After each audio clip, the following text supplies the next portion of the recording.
The future of Florida real estate is in jeopardy. You have seen the headlines. Interest rates through the roof, buyer demand stopping, the market is shifting, the place is burning down. We've seen it. So let's talk about what the future of Florida real estate actually looks like from here on the ground. Now, I'll be the first one to say I have no crystal ball. I can't predict the future, but I can see the signs, and we've been down this road before. And what we're looking at is very interesting and definitely a turning point in the market. Now, we have been tracking data on a spreadsheet. This isn't like downloaded data. It's specific data every single week for the past 18 months to show what's happening in the marketplace. And that's something that's exclusive to our brokerage here.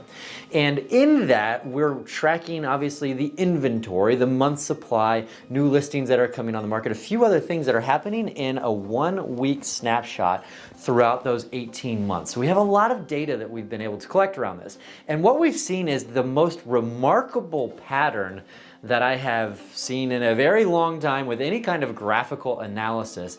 And as we look at our inventory, we started January 2021 with approximately 7,000 properties on the market in Southwest Florida. And when I'm talking about Southwest Florida, that means all of Southwest Florida. So Lee County, Collier County, Fort Myers, Naples, and the surrounding cities. And so around 7,000 properties. And what happened is that inventory fell off the proverbial cliff, like, just came straight down through most of 2021, especially in the beginning. It came down really fast.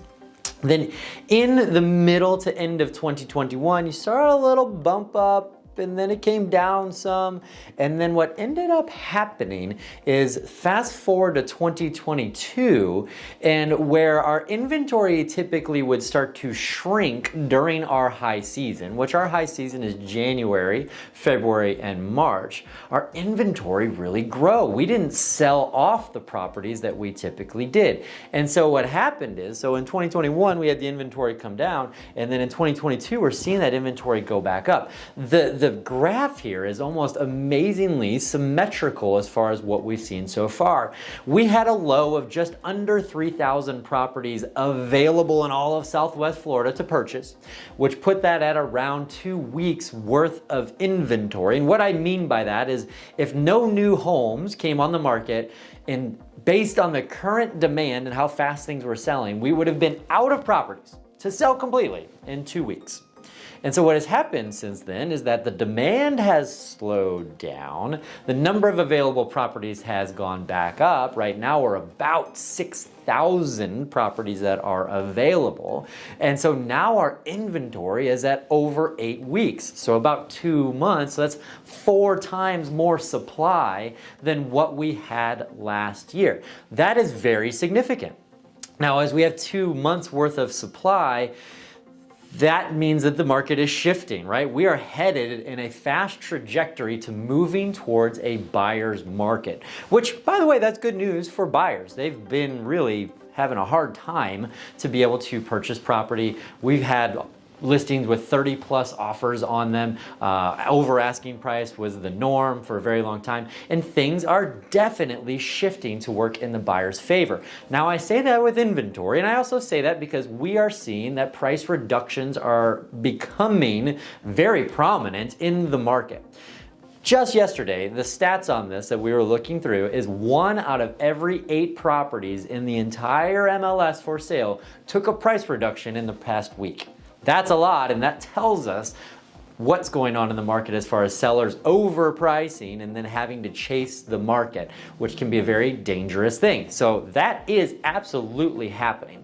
Now, on the flip side of this, we've also got to pay attention to the macro picture. And the macro picture is we are still having a serious influx of people moving to Florida. You look at the geopolitical arena, there's a lot of people who are moving to Florida. And by the way, all of the other things that have always existed about being nice in Florida, the weather in the winter, the beautiful beaches, the sunshine, all of the things that people move to Florida, that all still exists. And then we had all of the COVID stuff that people got fed up with, and then Florida made different decisions, and people are moving to Florida. So that is absolutely still happening, and that will continue to happen unless something drastic is out there. So do I think that it's going to continue with the price appreciation that we've seen in the high 20% to 30% year-over-year appreciation?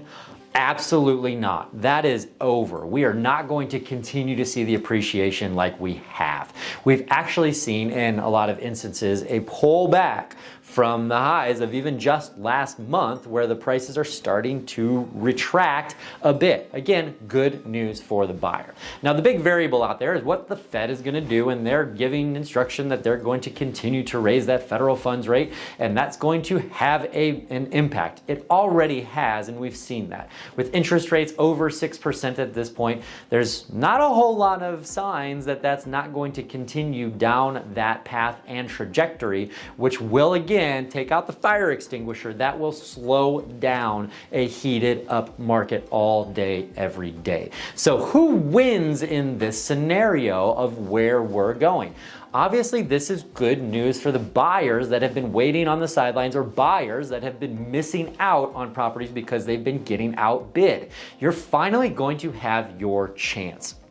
Yes, that money is more expensive if you're borrowing, but this is a really good situation for you if you've been on the sidelines. And sellers, if you're considering doing that, now is a really good time before this path continues down where it seems to be headed. So there is opportunity out there. There's always opportunity out there. It doesn't matter what that market is like. There's always opportunity in the market. If you want to have more of a discussion around that, me and my team are happy to help you make sense of the chaos and craziness that is in this world of real estate that we live in. And so we'd love to help you. Please do me a favor though. Like and subscribe to the video. That really helps the YouTube algorithm. And I want to make more content like this for you in the future. Have an amazing day, and we'll talk soon.